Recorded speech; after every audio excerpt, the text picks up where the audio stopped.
Welcome to Law Enforcement Encounters. Raised in Vallejo, proven in Sacramento. And then she heard it. A vehicle starting outside. Moments later, she looked out the window. Her truck was backing out of the driveway. The intruder sped away into the darkness. Gone. Just like that. Today's story is Keys Are Gone. This is Law Enforcement Encounters. Raised in Vallejo, proven in Sacramento. I am retired police officer Samuel Davis Jr. I served 28 years with the Sacramento Police Department. The content for this podcast is written and recorded by me and is based on real police calls and experiences I encountered during my years working the streets. Some stories are intense, some are emotional, some are difficult to revisit, but all of them are part of a profession and a journey that helped shape my understanding of people, violence, fear, survival, and life itself. The names of the individuals connected to these incidents have been changed to protect the innocent and respect the privacy of those involved. These are the stories behind the badge. There are certain police calls that stay with you because of the violence involved. Others stay with you because of the sadness. And then there are calls that stay with you because they force you to think about what almost happened. This was one of those calls. It happened somewhere around the middle of my police career while I was working patrol for the Sacramento Police Department. At approximately 9:35 that evening, dispatch aired a 971. For Sacramento police officers, a 971 is the radio code for checking somebody's welfare. In other words, someone is concerned enough about another person's well-being that they ask the police to go make sure that they're okay. Most welfare checks are fairly routine. You knock on the door, someone answers, you explain why you're there. A worried family member gets a reassurance that they were hoping for, and everyone goes on with their day. But every patrol officer knows, not every 971 ends that way. Sometimes someone has suffered a medical emergency. Sometimes they're experiencing a mental health crisis. Sometimes they become a victim to a crime. And sometimes you have absolutely no idea what you're about to discover until that front door opens. On this particular evening, dispatch advised that a woman had called a family member. The problem was, she couldn't explain what had happened. She was crying, hysterical. Every time the family member tried to ask what was wrong, she broke down again. The family member couldn't understand her. All they knew was that something terrible had happened. Unable to make sense of the conversation, they did exactly what I hope any caring family member would do. They called the police and requested a 971. As I acknowledged the call over the radio, my mind immediately began working through possibilities. Had she been assaulted? Had someone broken into her home? Was she injured? Was she suffering through some type of emotional trauma? Those are the kinds of questions patrol officers naturally ask themselves while driving to a welfare check. Because until that front door opens, you simply don't know. One thing I learned over 17 years working patrol is that every police call has a history before you ever arrive there. Dispatch gives you the first chapter. Your job is to uncover the rest of the story. As I pulled up in front of the house, everything looked quiet. No yelling, no broken windows, no crowd standing outside. Nothing that immediately suggested something terrible had happened, but appearances can be deceiving. I walked up to the front door and knocked. Chapter 1: The Woman in the White Robe. A few seconds later, the front door slowly opened. Standing in front of me was a young woman wearing a white robe. Her eyes were red. She looked emotionally exhausted. It was obvious she had been crying for quite some time. I introduced myself and explained why I was there. Your family was worried about you. They said you called them, but you were so upset they couldn't understand what you were trying to tell them. She quietly nodded. But she couldn't speak. The tears immediately started again. At that moment, I wasn't thinking about a burglary. I wasn't thinking about a stolen vehicle. I wasn't thinking about evidence. I was looking at another human being who had obviously experienced something traumatic. I just didn't know that. I asked if I could come inside. She quietly stepped back and invited me in. The house was still, almost eerily quiet. Nothing looked unusual. Nothing appeared to be out of place. If someone had driven by that house just a few minutes earlier, they probably would have thought everything was perfectly normal. But sitting on that couch was a woman whose entire world had just been turned upside down. I started with the basics: her name, her date of birth, who lived in the home. Simple questions. Questions designed to make sure she was physically okay and mentally alert. She answered every one of them. But every time I asked what happened, she broke down crying. The words simply wouldn't come out of her mouth. So I stopped asking. One of the things I learned during my years on patrol was that victims process trauma differently. Some people need to tell you everything the moment you arrive. Others simply can't. Their mind is still trying to make sense of what just happened. As police officers, we have to recognize that. Sometimes the best thing you can do is give someone a little grace. Give them a few minutes. Let them breathe. Let them collect their thoughts. Because whatever happened has already happened for nearly 20 minutes. That's exactly what we did. There were long stretches where neither of us said very much. She cried, collected herself, started to speak, then the tears came back again. It wasn't in a hurry. At that moment, my job wasn't simply to investigate a crime. My job was to help another human being get to a place where she could tell me what had happened. Eventually, her breathing slowed. The tears became less frequent. Her voice steadied. I asked her a couple of direct questions. Were you assaulted? She quietly answered no. Were you injured? Again, no. Then for the first time since I arrived, she gave me something I could work with. My truck was stolen. I immediately broadcast the vehicle information over the police radio. Within seconds, officers throughout the city were looking for her truck. As the radio traffic faded into the background, she leaned back on the couch, reached for a cigarette, lit it, took a long drag, then slowly exhaled. Looking back, I think that was the first moment she realized she wasn't facing this nightmare alone. I looked over at her and quietly asked, "Can you tell me what happened?" She stared at the floor for several seconds. Then almost in a whisper, she began. "This morning, I went to work around 9 o'clock, and that's when I realized the welfare check was only the beginning. The real story was just about to unfold." Chapter 2. She began to tell the story. She stared at the floor for several moments, then quietly began. "This morning I went to work around 9 o'clock. She explained that she had worked her normal shift before returning home around 4:30 that afternoon. She was tired, completely exhausted. Like so many of us after a long day, she wanted nothing more than to take a shower and get some sleep. She took a shower, went into her bedroom, removed her clothes, and climbed into bed. She slept nude. Within just a few minutes, she was asleep.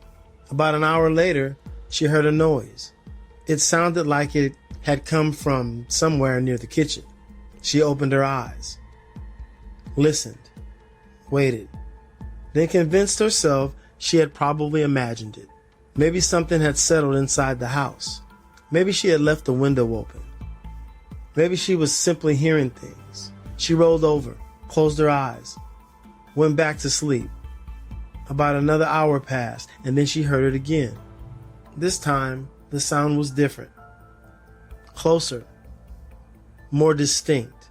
The kind of sound that tells you someone or something is moving around inside your house. She reached over and grabbed the robe lying next to her bed, slipped it on, tied it around her waist, and slowly started walking down the hallway towards the kitchen. As she described everything to me, I could almost see it happening. A quiet house, a woman who had just awakened, still trying to convince herself there had to be a reasonable explanation for the noises that she heard. Then, without warning, everything changed. As she reached the end of the hallway, she collided with another person. Not across the room, not standing 20 feet away, she physically ran into him. An unknown man standing inside her home. Both of them froze for just a split second. Neither one moved. Neither one expected the other to even be there. Then they looked directly at one another, and both of them screamed at exactly the same time. She screamed because there was a stranger inside of her home. He screamed because a homeowner wasn't supposed to be standing in front of him. She immediately turned, ran back toward her bedroom, locked the door, and began yelling, "I'm calling the police! Get out of my house!" She told me she could hear movement inside the house for about another couple minutes. Then silence. A short time later, she heard an engine start outside. She looked through the window. Her truck. It was backing out of the driveway. The man was gone. At least, she believed he was. For a few minutes, she just stood there, trying to understand what had happened. Then she slowly began walking through the house. At first, all she knew was that her truck was gone. Then she noticed pieces of jewelry missing, then collectible coins, then other personal property. The more she looked, the longer the list became. By the time she was finished, nearly 40 items had been stolen. 40 items had been stolen, but not one of those things would become the part of the story that stayed with me. Not even close. Chapter 3. 3 feet. After she finished telling me what had happened, I asked if she would show me. Together we walked down the hallway into her bedroom. Then she pointed toward the closet. She explained that most of her jewelry, along with a collection of coins, had been kept inside. I stood there quietly for a few moments, looking around the room. It wasn't a large bedroom, just a modest room inside a modest home. The bed was still unmade from where she had jumped up. The closet door was slightly ajar. A few pieces of jewelry remained. Others were gone. Nothing looked ransacked. Nothing had been carelessly thrown around. Whoever had done this had been careful, very careful. The more I looked around, the more convinced I became this wasn't your typical burglary. This wasn't your typical burglar. This was what officers used to call an old school cat burglar. Someone who quietly entered occupied homes while people slept. Someone patient enough to move through a house without waking anybody. He wasn't there to hurt her. He was there to steal. That doesn't make what he did any less disturbing. If anything, it made it even more unsettling. Every drawer he opened, he quietly closed. Every cabinet he left looking almost exactly the way he found it. He wasn't interested in creating chaos. He wanted to leave without anyone ever knowing he had been there. That told me something. This wasn't his first burglary. This was someone who understood patience. Someone who understood silence. Someone who had probably done this many times before. As I stood there, I started reconstructing the crime in my mind. I looked at the bed, then toward the hallway, then back towards the closet. I mentally replayed everything she had just described. She's asleep. The burglar quietly moves through the house. He enters the bedroom. He searches the closet, looks through her jewelry, finds the collectible coins, carefully places everything back exactly the way he found it, then quietly walks out of the room.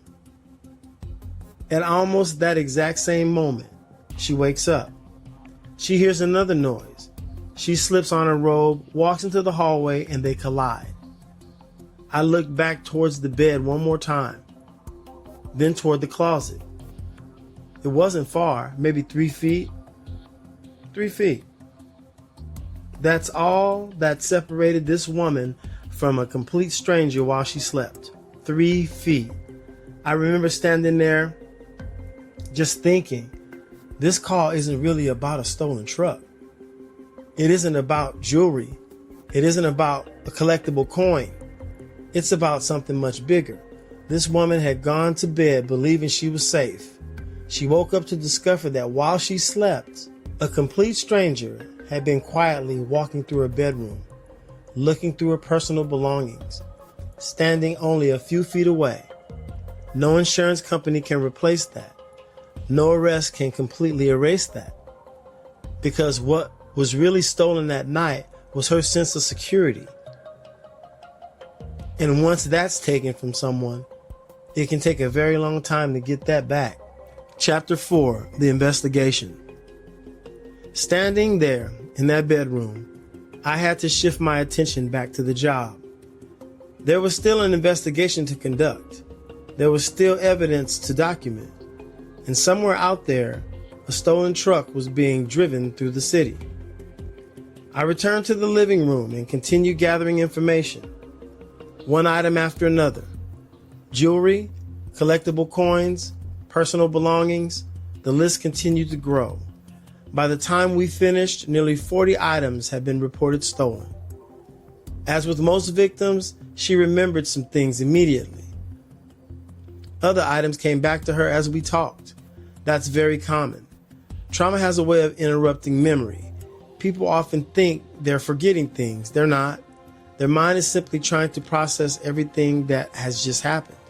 As officers, we understand that. There's no reason to rush someone through an experience like this. The details will come. You just have to give people the opportunity to remember. Once I had the truck information, I broadcasted over the police radio. Within seconds, officers throughout Sacramento were looking for it. Then I searched the residence one final time. Every room, every closet, every place where someone could still be hiding. I wanted to make absolute certain the burglar was gone. Once I was satisfied the house was secure, there wasn't much more we can do that night. Sometimes that's one of the hardest parts of police work. You want to fix everything, but you can't. Sometimes your job is simply to make sure people are safe, gather the facts, write an accurate report, and trust that the investigation will continue. The following day, her truck was located. 2 men were found inside of it. Both were arrested for possession of the stolen vehicle. At first, that sounded like good news, but as detectives continued the investigation, neither man would be connected to the burglary itself. Neither matched the description that she had provided. The evidence simply wasn't there.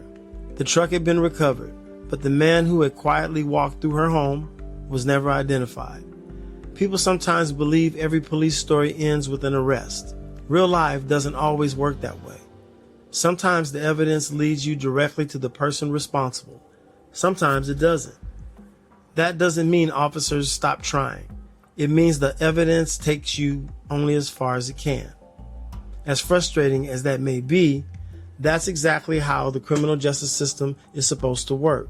You don't arrest someone because you want the case solved. You arrest someone because the facts and the evidence lead you there. In this case, the facts never led us back to the man who had been inside that bedroom. Chapter 5. A Victim's Perspective. Police officers spend their careers responding to victims. We take reports, collect evidence, photograph crime scenes, recover stolen property whenever we're fortunate enough to find it. Then, the next call comes out, and we move on. But every once in a while, life has a way of teaching you something from the other side of the report. Years after this burglary, I became the victim of a vehicle theft myself. Ironically, it was my fault. I had accidentally left the keys inside my Ford Probe. A couple of nights later, the car was gone. Eventually, the police recovered it. You would think I'd be excited, right? Instead, I realized something that completely caught me off guard. I really didn't want the car anymore. Nothing was mechanically wrong with it. It still ran. It still looked the same. But somehow, it didn't feel the same. I found myself wondering, who had been sitting behind the steering wheel? Where had they taken it? What had they done while they had it? Those thoughts stayed with me, not because I wanted them to, because that's what happens when you're a victim. And for the very first time, I truly understood something that victims have been trying to explain to me throughout my career. Sometimes it isn't about the property. Sometimes it's about what the crime takes from you emotionally. Your comfort, your confidence, your peace of mind. Standing in that woman's living room years earlier, she wasn't crying because someone had stolen her truck. She wasn't crying because someone had taken her jewelry. She was crying because someone had entered the one place in the world where she believed she was safe. Her home. That realization changed the way I looked at victims. It reminded me that when officers arrive, we're not just investigating a crime. We're walking into somebody's worst day.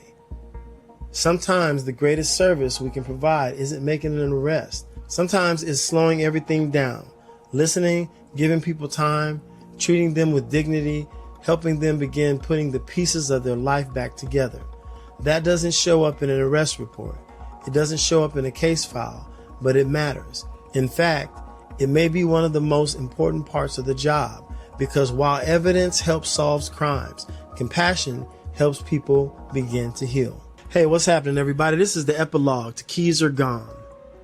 People often ask me, after 28 years in law enforcement, what calls do you remember the most?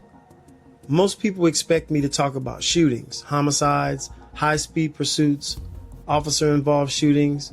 Those calls stay with you.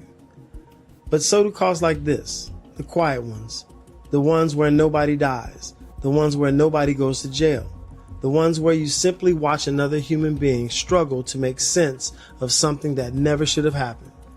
When I think back on that evening, I don't remember the truck. I don't remember the jewelry. I don't remember the collectible coins either. I remember a young woman sitting on a couch, wrapped in a white robe, trying to stop crying long enough to tell me what had happened. I remember standing in her bedroom, looking at the bed, looking at the closet, and looking at the hallway, trying to picture what had happened only a short time before I arrived. And I remember realizing, how close has she come to something much worse? Thankfully, he wasn't there to hurt her. He was there to steal. That doesn't erase what she experienced. It doesn't erase the fear. It doesn't erase the sleepless nights that may have followed. And it certainly doesn't erase the feeling of knowing that while she slept, a complete stranger had been walking through her home. Every one of us has a place where we believe we're safe. For most of us, that's home. We lock the doors, turn off the lights, climb into bed, and trust that tomorrow will be another ordinary day. That evening, this woman did exactly what millions of people do every night. They came home from work, took a shower, went to bed. The only difference, someone else had already decided to enter her home. As police officers, we can't erase what happened. We can't always solve every case. We can't always give victims the ending they deserve. But we can do something else. We can listen. We can show compassion. We can give people grace when they're struggling to find the words. And we can remember that when we arrive, we're often meeting someone on one of the worst days in their life. Someone trying to put the pieces of their life back together. Never lose sight of that. I never did. I'm Samuel Davis. Stay safe, take care of one another, and I'll see you on the next encounter. Thank you for joining me for another episode of Law Enforcement Encounters, raised in Vallejo, proven in Sacramento. I'm Samuel Davis Jr. Until next time, be safe, take care of one another, and remember that every person you meet is carrying a story you may know nothing about. We'll see you on the next encounter.